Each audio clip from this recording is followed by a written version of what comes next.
Almost half a year ago, I made a video called Top 10 Hardest Donkey Kong Country 1 Levels, and it's time for the sequel to that video.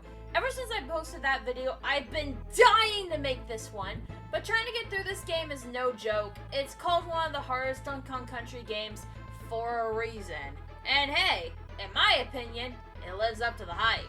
So, without further ado, let's jump into the top 10 hardest Donkey Kong Country 2 levels. Here are the following rules. No Donkey Kong Country 1, I already made a video on that, the link is in the description. No Donkey Kong Country 3, no returns, no tropical freeze, and no secret levels. They will all get their own videos later. Maybe. If I remember. I hope so this year. Also, before we start, I do want to say this. If you disagree with my choice, that's entirely chill. Make your own ranking. Anyway, here we go!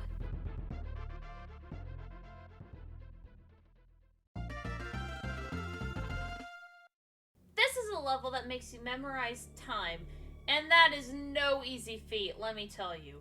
For all the love the underwater levels get in this game, they're pretty rough. Especially one that makes you get out of the water at a certain time. But throw all that in with having to time how long you've been in the water, because anything over 15 seconds and you're screwed, and then you've got Lava Lagoon. This level leaves very, very, very little room for error, and you have to be quick or else you're going to end up with a singed tail, and that's kind of not good. Anyway, the basic mechanics of this is that you have to hit Clapper in the back, he'll spit out some bubbles, and then it'll cool the water down. That is, unless you run into some trouble with the manta rays and the pufferfish, which, sure, they're not the worst underwater enemies that you could have encountered, but they're also not the best. Anyway, as I said before, you have about 15 seconds, and then you gotta get out of the water, click Clapper, get back in the water, go through another panicky 15 seconds, get the hell out again, click on Clapper again, and do that till you get out of the level. Overall, just be careful and quick enough to get the hell out of this level as fast as you can.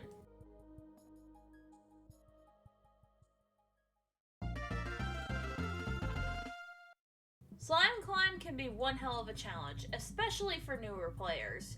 I played Donkey Kong Country for years, and this level still gives me a very hard time. You basically have to climb this broken part of a ship, all with a hungry as hell piranha on your tail. The water also rises in the level as well, so that's gonna be no fun to deal with, and you better get the hell out of there as fast as you can, or else you're piranha food. However, the main problem with this level is legit the enemies themselves and their placements in the level. Especially these dudes.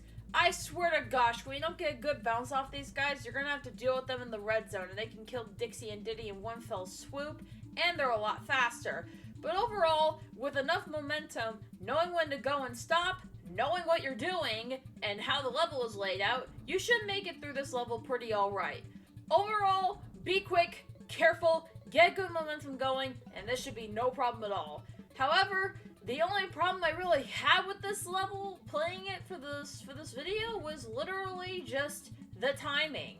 The timing in this level has to be astronomically precise, or you're really not gonna get it.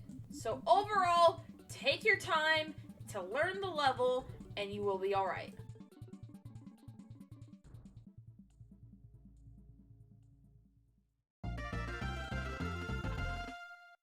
Levels that involve turning into animal buddies are usually pretty fun as hell, aside from animal antics, we're gonna use squawks, and other levels. The one that always gave me lots of trouble, aside from animal antics, was Squawks' Shaft. I have no idea, but the weird mechanics with Squawks carrying Dixie and Diddy while also trying to dodge a circus of enemies and make it to the end, I don't know, it just, it didn't really click with me right away. It took me quite a few tries, even though I've been doing this for years. However, you gotta get to the squawk section first. And that's a whole other myriad of a problem on its own. Sure, it's not nearly as bad as the squawk section itself, but it definitely gave little me some hell and a half. Okay, it gave little me a lot of game overs and a huge confidence smasher with the side of not knowing Squawks is moving all too well, and a smack in the face from the game that I love so much. In other words, I sucked at this level, and that's why I view it as difficult. Mainly because I was making very stupid mistakes, and the same thing with the last two, actually. It's a mix of me not knowing what I'm doing when I was little, even still to this day, I still sometimes rush it, and, I don't know, just me being dumb, I guess, and not being very good at video games. Anyway, but yeah, back to the level. This level is just, it's kind of brutal in the squawk section, and honestly, I could see why. I mean, just look at this! Like, okay, that's just mean. You got a dude shooting cannonballs downward at you. That's just mean, man. Like, what the heck?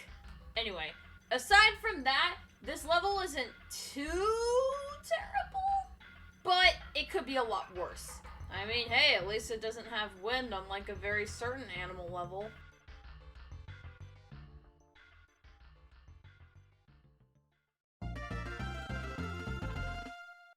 One thing I find very unique and fun is playing as the animal buddies. Haha!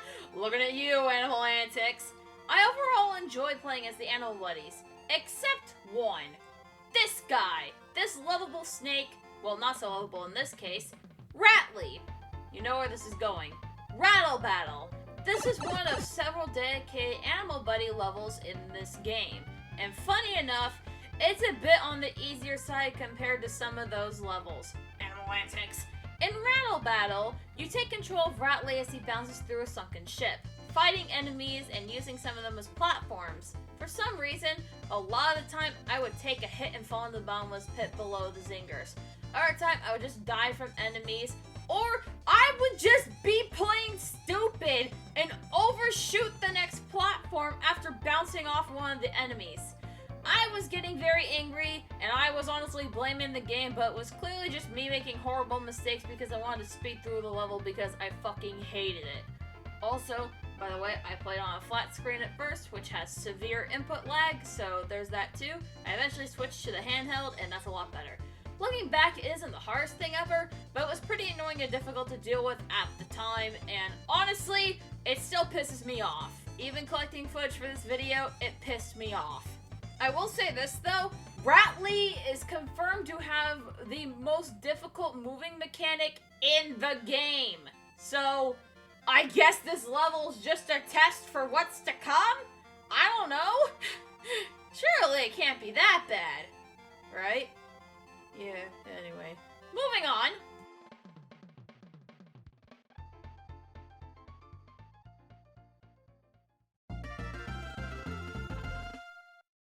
Unfortunately, this level really gets overlooked, but honestly, this one is kind of difficult. In this level, you race several enemies to the end of a roller coaster track. You are actually required to win the race, but the level is way easier if you do.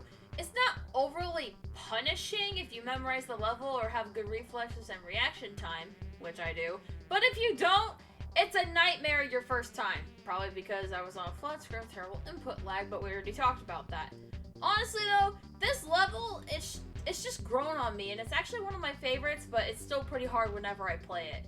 So basically, you gotta race these Kremlings on these little rickety skull, like, race car things. I don't know what they are. I think they're just minecart levels from DKC2 with a better texture slapped on it anyway. But yeah, you basically gotta follow them and try to get to the front and first place if you want the DK coin. However, like I said before, it's not required to get first place, but hey, you get bragging rights if you do. Anyway, but yeah, there are a lot of sudden things that you only have like 1 second, maybe even less to react or you're gonna die.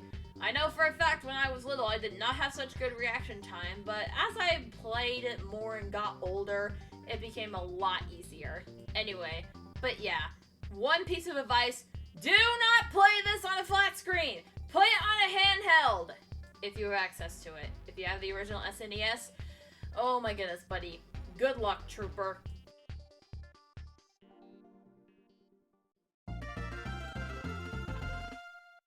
Haunted Hall. Unlike the last entry on this list, is an actual roller coaster level without the racing element.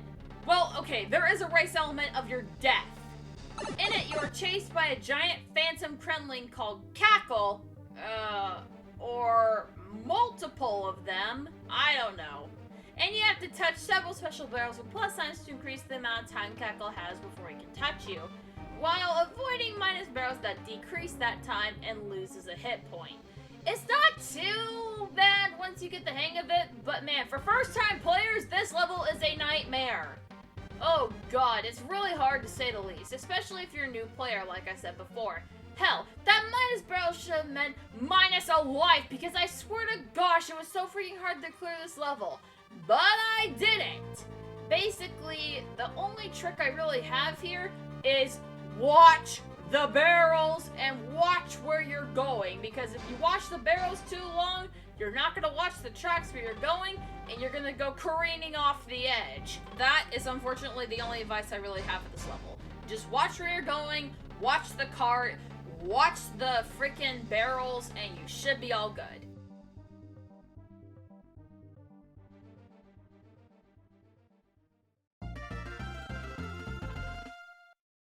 Another Animal Buddy level has made the list. And yeah, we all kind of knew this one was coming. Web Woods. Web Woods was the bane of my existence as a child, and I still struggle with it years later. In Web Woods, you become a giant spider after navigating the first part of the level. And then the next part of the level, you have to navigate this dark, misty forest. And honestly, the soundtrack here, it's kind of, it feels calm, but eerie as all hell. Web Woods requires a lot of precise timing, making it a real challenge. Plus, in the whole trilogy, these levels where you get to become or ride the animals, it's so fun, and they make it a memory in my goldfish memory. However, dealing with Squirter's ability of creating platforms and trying to dodge all these enemies and hit them at the same time, it really threw me for a loop, and little me had hell with it, and older me still has a lot of trouble with it years later. I'm not gonna lie here, a lot of my friends, when I finally beat this thing, were like, Embur, can you beat it for me? And I'm like, do it yourself. Yeah, that was my bragging right when I was a kid, just being Web Woods and saying, yeah, do it yourself, I ain't helping you. Anyway, other than that, it's a hell of a lot of fun to play this level, but it's also bloody annoying. Especially with creating those platforms. If you don't know how to create those platforms, you're basically screwed and you have to inch along the level and hope to gosh nothing happens. Anyway, to all the new players playing Web Woods, you have the best of luck on your side, soldiers.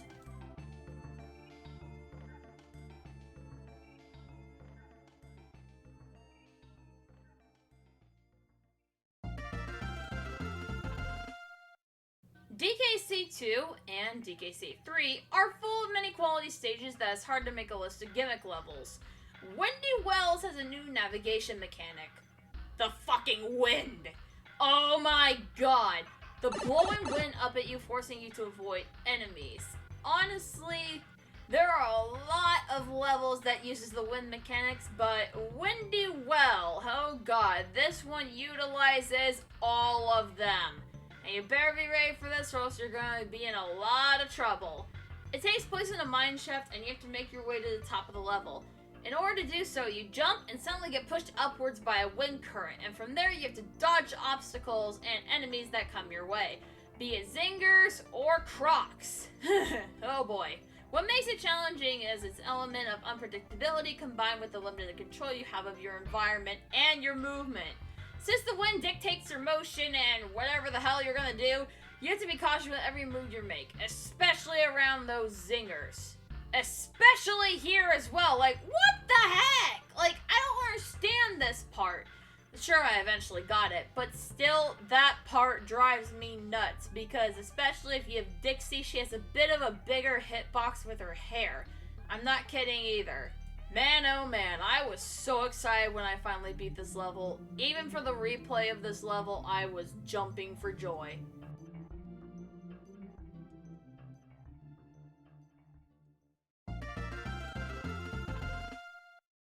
Remember how I I said in the Rattle Battle entry that there's nothing this could be predicting to. Okay, yeah, you all knew this one was coming. Basically, Toxic Tower, you start by avoiding some extremely hard to dodge clamp-ons as you end up at Transformation Barrel. Below you is a green water-like substance, but don't be fooled, this shit is acid. Or poison. I don't fucking know. In order to not die, you have to make your way up the tower and fast. Because the acid doesn't care if you take too long, because it's going at fucking Mach 5. And that shit's gonna burn you no matter what. I said before that there's a transformation barrel at the start of the level, which turns you into an animal buddy. So what animal buddy do they go with? Why, Rattly, of course. You know, the slowest one, the hardest one, the most inconvenient one to start this level with? Yeah, that guy! Also, you know what will work well? Jumps that are so high that require Rattly's super jump, which takes a good 4 to 5, maybe even 6 seconds to charge it up enough in order to execute it properly. Pretty convenient given that you have to get away from the acid as fast as you can, right? Or if you fail the super jump once or even twice, you're basically screwed. Thankfully, the second half of the level isn't that bad, as you can take control of Squawks and Squitter, who were made for the level design like this. But Rattly? Really? To be honest, it's not completely awful once you've done it a few times and gotten somewhat used to it. I still haven't. But that doesn't change my opinion that the Rattly section, which is the longest of the 3, good luck if you stick around this far into the game, is somewhat annoying. Honestly though, since the rest of the game is so amazing, fun, well designed and polished, I find it difficult to care. Well, at least for most of this level. To me, this is the only level in the game that's far from great, but then it's at the worst very, very annoying. Especially that damn Rattly section. That is the only thing that is really impeding my opinion on this game. Well, not game, but the level. But yeah, basically, I don't agree with how this whole thing was done, to be honest. Like, that Rattly section, they could have done better. Or maybe they did it on purpose to make it hard, because then again, it's Toxic Tower.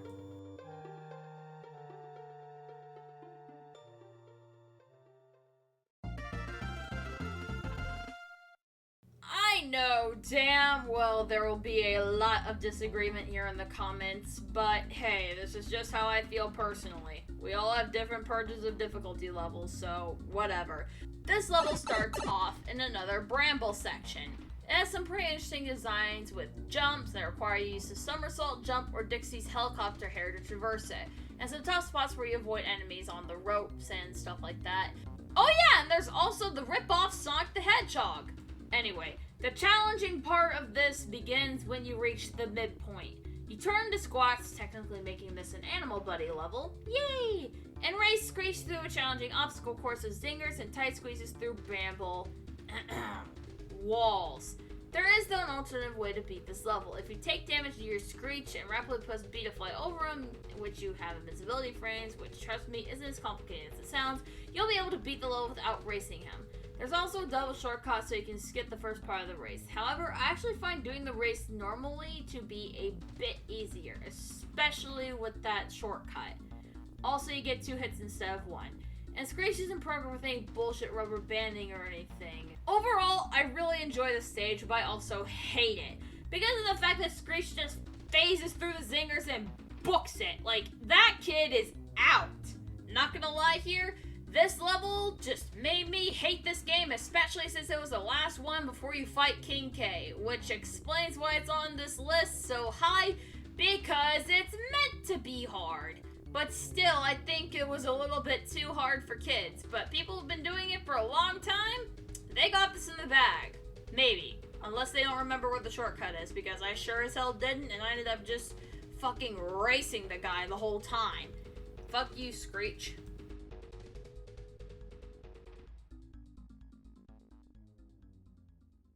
Hello everyone, Editor Embur here. Thank you so much for watching till the end of this video. Also, please excuse my voice. I am a little bit under the weather at the moment. I have a bit of a cold. Anyway, I hope you guys enjoyed the long-awaited sequel. I am so sorry it took me for frickin' ever. Also, expect Donkey Kong Country 3 coming out next week. Anyway, thank you to Eros X for the amazing thumbnail art. Be sure to go check out their art in the description below. Well, or the pinned comment. Depends on which one I get working. You know what? We'll do both. Anyway, I hope you guys enjoyed the video. I hope you all have an amazing time. And good evening, good night,